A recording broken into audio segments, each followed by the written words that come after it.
जय श्री कृष्ण। श्रीमद्भागवत महापुराण प्रथम खंड चतुर्थ स्कंद 17वां अध्याय। महाराज पृथु का पृथ्वी पर कुपित होना और पृथ्वी के द्वारा उनकी स्तुति करना। मैत्रेय जी कहते हैं, इस प्रकार जब बंदी जन ने महाराज पृथु के गुण और कर्मों का बखान करके उनकी प्रशंसा की, तब उन्होंने भी उनकी बड़ाई करके तथा उन्हें मनचाही वस्तुएं देकर संतुष्ट किया। उन्होंने ब्राह्मण आदि चारों वर्णों, सेवकों, मंत्रियों, पुरोहितों, पूर्ववासियों, देशवासियों, भिन्न भिन्न व्यवसायियों तथा अन्यान्य अज्ञानवार्तियों का भी सत्कार किया।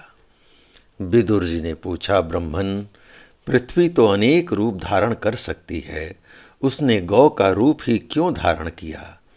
जब महाराज पृथु ने उसे दूहा तब बछड़ा कौन था और दुहने का पात्र क्या हुआ?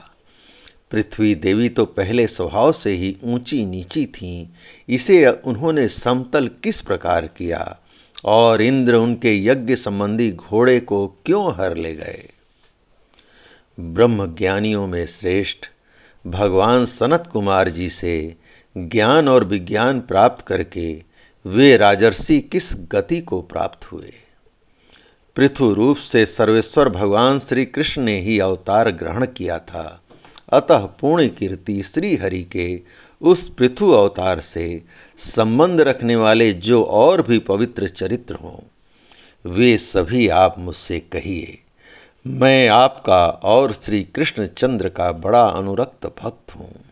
सुत जी बोले, जब विदुर जी ने भगवान वासुदेव की कथा कहने के लिए इस प्रकार प्रेरणा की, तब मैत्रेय जी ने उनकी प्रशंसा करते हुए कहा, विदुर जी, ब्राह्मणों ने महाराज पृथु का राज्याभिषेक करके उन्हें प्रजा का रक्षक उद्घोषित किया।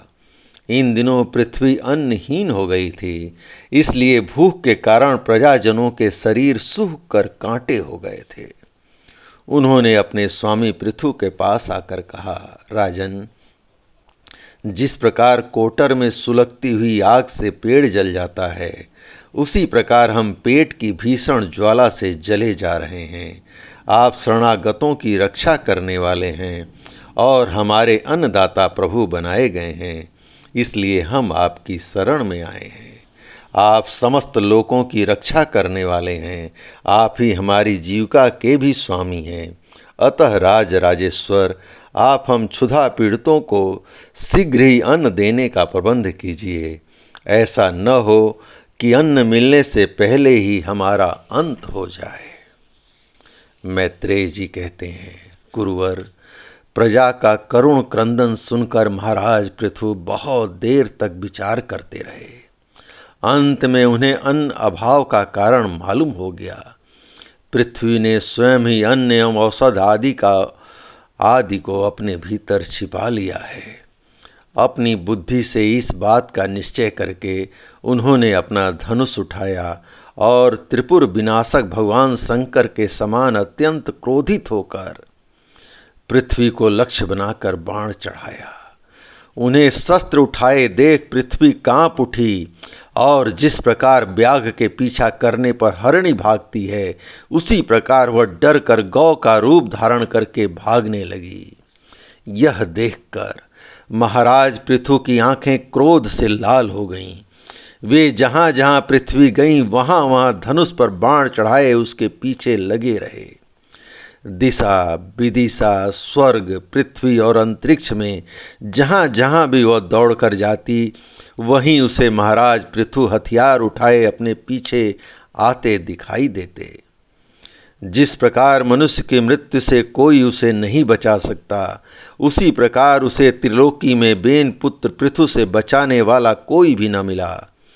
तब वह अत्यंत भयभीत होकर दुखित चित्त से पीछे की ओर लौटी और महाभाग पृथु जी से कहने लगी, धर्म के तत्व को जानने वाले शरणागत वत्सल राजन, आप तो सभी प्राणियों की रक्षा करने में तत्पर हैं।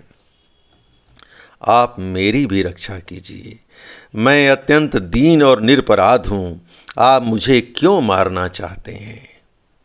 इसके सिवा आप तो धर्मज्ञ माने जाते हैं, फिर मुझ स्त्री का वध आप कैसे कर सकेंगे? स्त्रियां कोई अपराध करें तो साधारण जीव भी उन पर हाथ नहीं उठाते, फिर आप जैसे करुणामय और दीन वत्सल तो ऐसा कर ही कैसे सकते हैं? मैं तो एक सुदृढ़ नौका के समान हूँ, सारा जगत मेरा ही आधार पर स्थित है। मुझे तोड़कर आप अपने को और अपनी प्रजा को जल के ऊपर कैसे स्थिर रखेंगे? महाराज पृथु ने कहा, पृथ्वी, तू मेरी आज्ञा का उल्लंघन करने वाली है।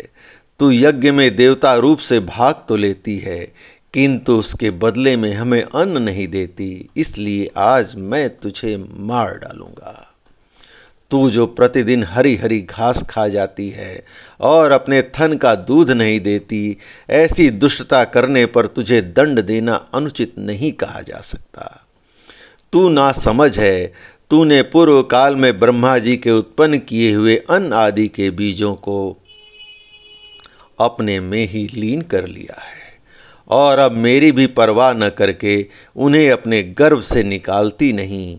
अब मैं अपने बाणों से तुझे छिन्न भिन्न कर तेरे मेदे से इन क्षुधातुर और दीन प्रजाजनों का करुण क्रंदन शांत करूंगा। जो दुष्ट अपना ही पोषण करने वाला तथा अन्य प्राणियों के प्रति निर्दय हो, वह पुरुष, स्त्री अथवा नपुंसक कोई भी हो, उसका मारना राजाओं के लिए न मारने के ही समान है।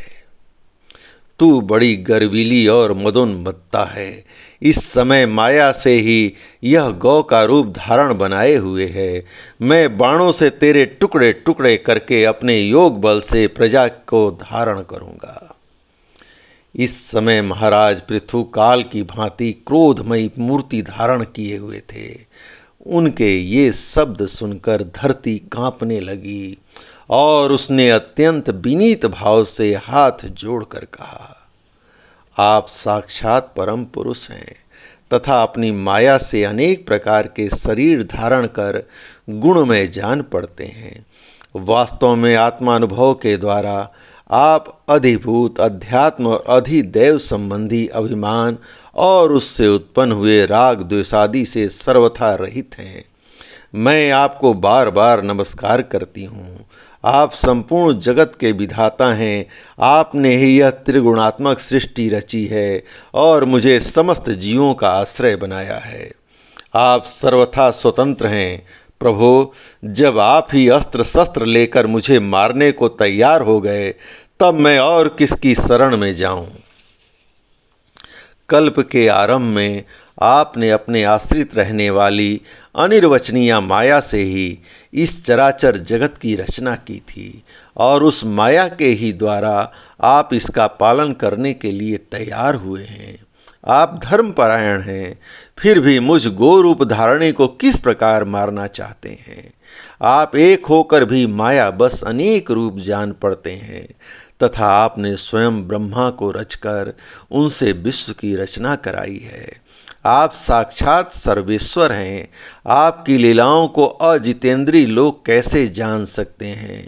उनकी बुद्धि तो आपकी दुर्जय माया से विक्षिप्त हो रही है। आप ही पंचभूत इंद्रिय, उनके अधिष्ठात्री देवता, बुद्धि और अहंकार रूप अपनी शक्तियों के द्वारा क्रमशः जगत की उत्पत्ति, स्थिति और संहार करते हैं। भिन्न भिन्न कार्यों के लिए समय समय पर आपकी शक्तियों का आविर्भाव, तिरोभाव हुआ करता है। आप साक्षात परम पुरुष और जगत विधाता हैं। आपको मेरा नमस्कार है।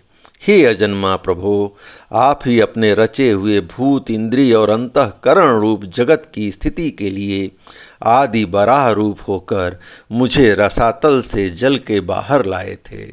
इस प्रकार एक बार तो मेरा उद्धार करके आपने धराधर नाम पाया था। आज वही आप वीर मूर्ति से जल के ऊपर नौका के समान स्थित मेरे ही आश्रय रहने वाली प्रजा की रक्षा करने के अभिप्राय से पहने पहने बाण चढ़ाकर दूध न देने के अपराध में मुझे मारना चाहते हैं। इस त्रिगुणात्मक सृष्टि की रचना करने वाली आपकी माया से मेरे जैसे साधारण जीवों के लिए चित्त मोहग्रस्त हो रहे हैं। मुझ जैसे लोग तो आपके भक्तों की लीलाओं का भी आशय नहीं समझ सकते, फिर आपकी किसी क्रिया का उद्देश्य न समझें तो इसमें आश्चर्य ही क्या है। अतः जो इंद्रिय संयमादि के द्वारा विरोचित यज्ञ का विस्तार करते हैं, ऐसे आपके भक्तों को भी नमस्कार है। जय श्री कृष्ण।